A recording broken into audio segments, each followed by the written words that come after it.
What's something you do that you don't tell anyone about?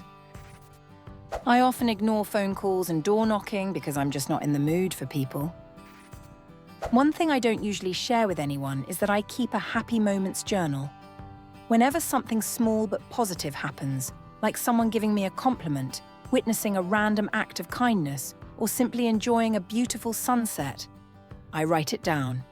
It's a way for me to stay connected to the good things in life, especially on days that feel overwhelming. Flipping through those pages reminds me that even in difficult times, there's always something to be grateful for. I keep it to myself because it feels like a private, sacred space, a place where I can hold on to those little moments that bring me joy without needing to explain them to anyone else. I create and read erotic AI chats. It's something I do for fun and as a way to explore my imagination. It's a bit of a guilty pleasure, something that feels both personal and a little bit taboo, which is why I keep it to myself. I know it might sound odd to some, but it's just one of those things that I enjoy in my own time, without feeling the need to share it with others. I sing songs to my dog, songs I've made up just for her. They're silly little tunes about how much I love her, her funny habits, or just random things we do together. It's my way of showing her affection, and honestly, it makes both of us happy. I don't share this with others because it feels like a special bond we share, something that's just between us. Sometimes I'll eat a donut over the kitchen sink in the dark while everyone else is sleeping.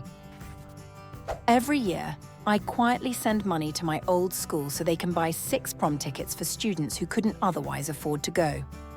The only person who knows about this is the school administrator I email each year. It's important to me that everyone gets a chance to enjoy that special night, no matter their financial situation. Besides that, I also make anonymous donations to a domestic violence shelter in my area. These acts of kindness are something I keep to myself because I believe in helping others without seeking recognition. Peeing in the shower. I spend a lot of time answering AskReddit questions. As a boring middle-aged widower who's had the same group of friends for the past 20 years, no one really asks for my opinion anymore. So coming here and interacting with strangers is a nice change.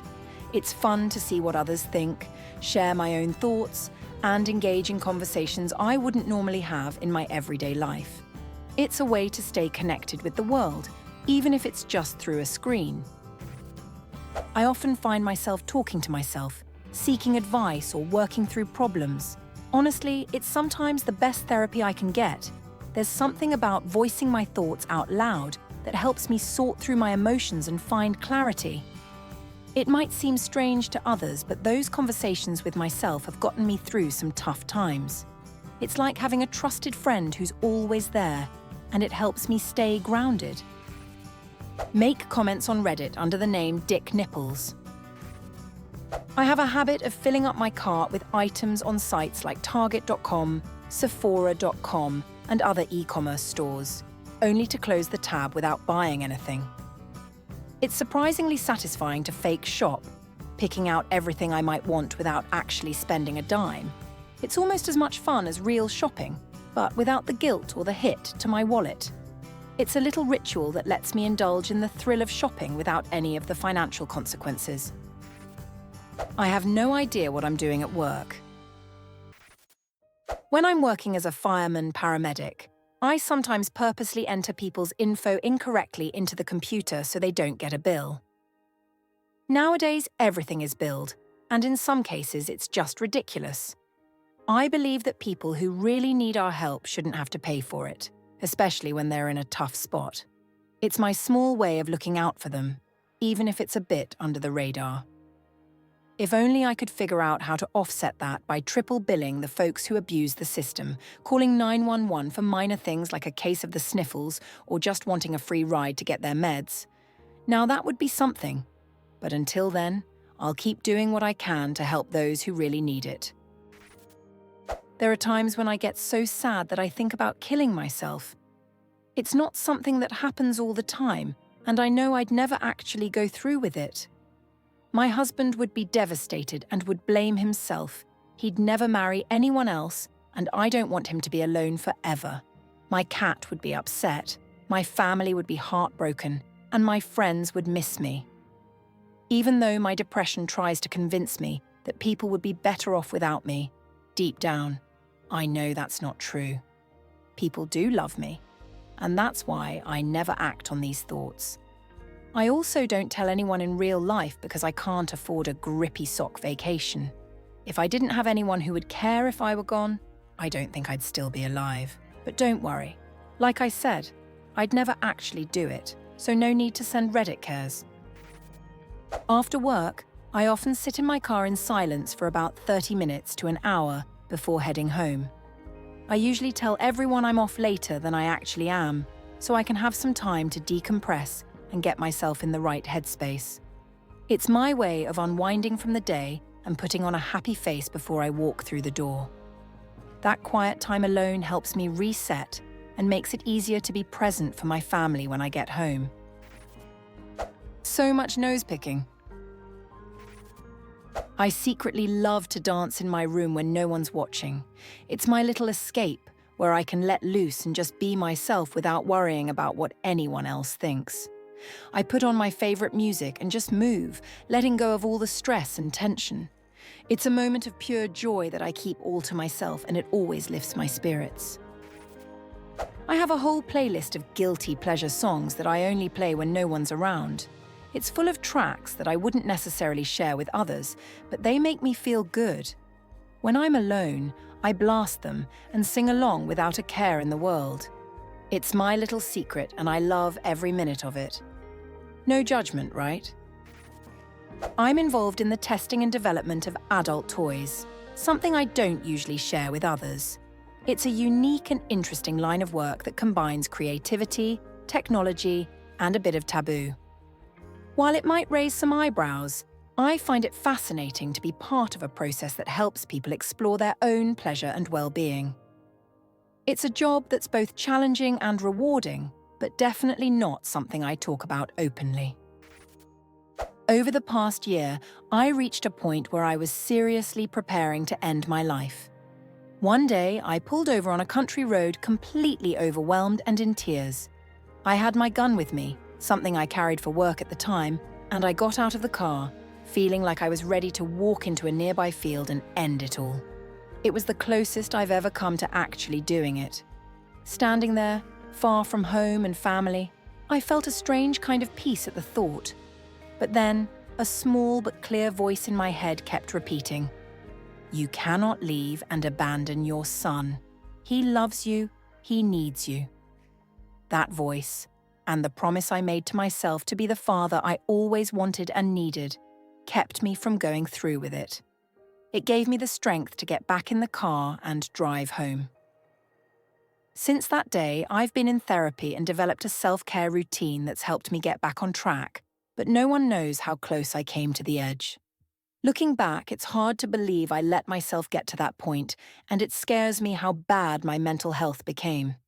The past 2 years have been the hardest of my life, but I'm doing great now. It's a powerful reminder of how important it is to take care of yourself, even when everything feels impossible. So yeah, I guess I just needed to get that off my chest here. I masturbate, something that's pretty common, but it's not something I openly talk about. Even though I know it's a normal part of life for many people, it still feels like one of those private things that isn't easily brought up in conversation. It's just a part of my routine, but I keep it to myself because it's personal and doesn't really seem like something that needs to be shared with others. When I'm in the shower, I sing like I'm headlining at Coachella, belting out my favorite songs like I'm performing for a huge crowd. In my head, I'm a superstar, but in reality, my neighbors probably think it's more of a karaoke disaster. It's my little moment of fame, even if it's just between me, the water, and whoever might be unfortunate enough to hear it through the walls. But hey, it makes me happy, so I keep on singing. Sometimes, I pretend I'm heading to work, but instead, I sneak off to the movie theater and hide out there.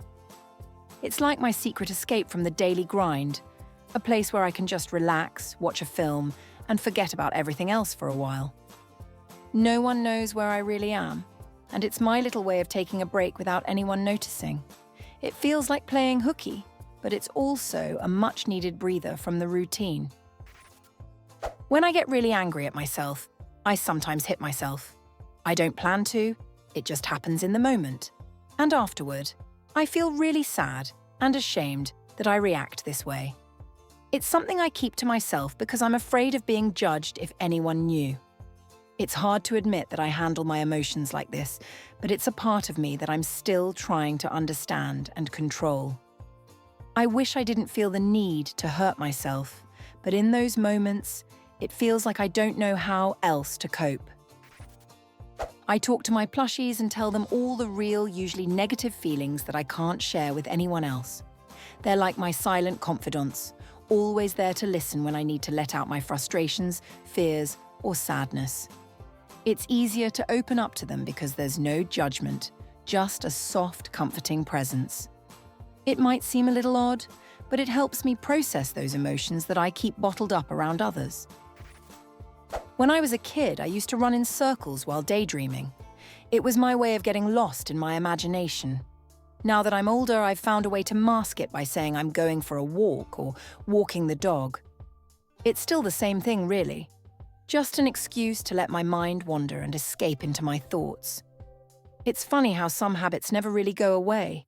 They just evolve with time. Have conversations with ChatGPT. Every few weeks, I sneak off to a sushi buffet or some other all-you-can-eat spot, all by myself, and I don't tell anyone about it. I stuff my face like a pig while browsing Reddit on my phone, and afterward, I indulge in a long food coma nap. Nobody knows I do this except for my credit card company. I live in constant fear of being outed, but the ritual is just too satisfying to give up. Fun fact: I've been doing this since 2016, and over the years, I've noticed more and more solo diners doing the exact same thing, devouring their food while glued to their phones.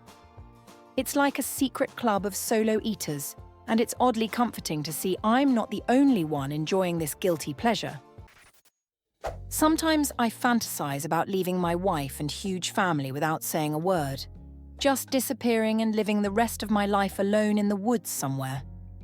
The idea of complete solitude, away from all the responsibilities and noise, feels strangely appealing. It's not something I'd ever actually do, but in those moments, the thought of total escape is like a temporary refuge from the pressures of daily life. It's a secret I keep to myself, a daydream that helps me cope with the overwhelming demands of family life. I make up little songs about random things I'm doing or that are happening around me.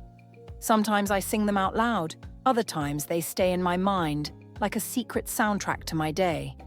It's just something that happens naturally, and it adds a bit of fun to even the most mundane moments.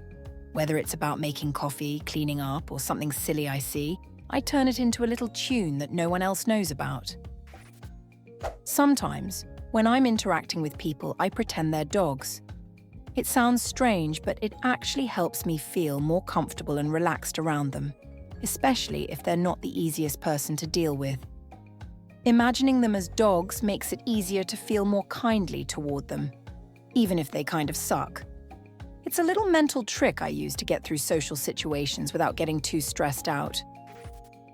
I just love how all the stories here are either on September 3rd at 2:37 a.m, I went to a truck stop and murdered someone in the bathroom, or my homemade cookies aren't actually homemade. It's hilarious how the confessions swing from absolutely wild to something so harmless. It's like there's no middle ground, just the extremes of human experience, and I'm here for all of it. I still sleep with my stuffed animals sometimes. Even though I'm an adult, there's something comforting about having them nearby. It's like a little piece of childhood that I hold on to, especially on nights when I need a bit of extra comfort. I don't really talk about it because it feels a bit childish, but it's one of those small things that makes me feel safe and cozy. I have a whole other life in my head. Every night before I fall asleep, I escape into this other world I've created, filled with complex characters and detailed places. I imagine the buildings, the surroundings, and sometimes cast characters from movies or create entirely new ones with complete backstories. It's like my own personal universe that I get to build and explore. I know it's not real and I know it never will be, but I find joy in the world-building process. It gives my mind something to focus on, helping me escape from my anxieties. Creating this world calms me down and puts me to sleep every time. It's my own little mental retreat, and I wouldn't trade it for anything. Sometimes I binge-watch cheesy reality TV shows. I know they're over the top and often ridiculous, but there's something oddly addictive about them. It's my guilty pleasure. I can't help but get sucked into the drama and the absurdity of it all. It's a way to unwind and just let my mind relax. Even if I wouldn't exactly brag about it to others, sometimes you just need a little mindless entertainment to take the edge off. I'm manic-depressive, and I regularly switch between feeling successfully confident and sinking into debilitating depression. It's like living on a roller coaster, with extreme highs and lows. But oddly enough, I've learned to control it like a switch, adjusting my mood to fit my surroundings. When I need to be on, I can push through and project confidence, even if I'm struggling inside. It's a survival mechanism that helps me navigate life, but it's exhausting to keep up the act. No one really knows how hard it is to manage this constant fluctuation, and it's something I keep to myself. I pretend to care about the whole gender switches and trans community, but honestly, I don't. It doesn't affect my life in any meaningful way, and I don't feel strongly about it one way or the other. What really gets under my skin is when people try to force their opinions on me or expect me to take a stance. I just decide to play nice and go along with it to avoid conflict, but deep down, I couldn't care less. I keep these feelings to myself because it's easier than getting into arguments or being judged for not being as passionate as others. My days are pretty routine. I wake up, shower, go to work, do my job, eat lunch, finish work, go home, eat dinner, maybe watch some TV and then go to sleep. And I go through all of it without really telling anyone about my day.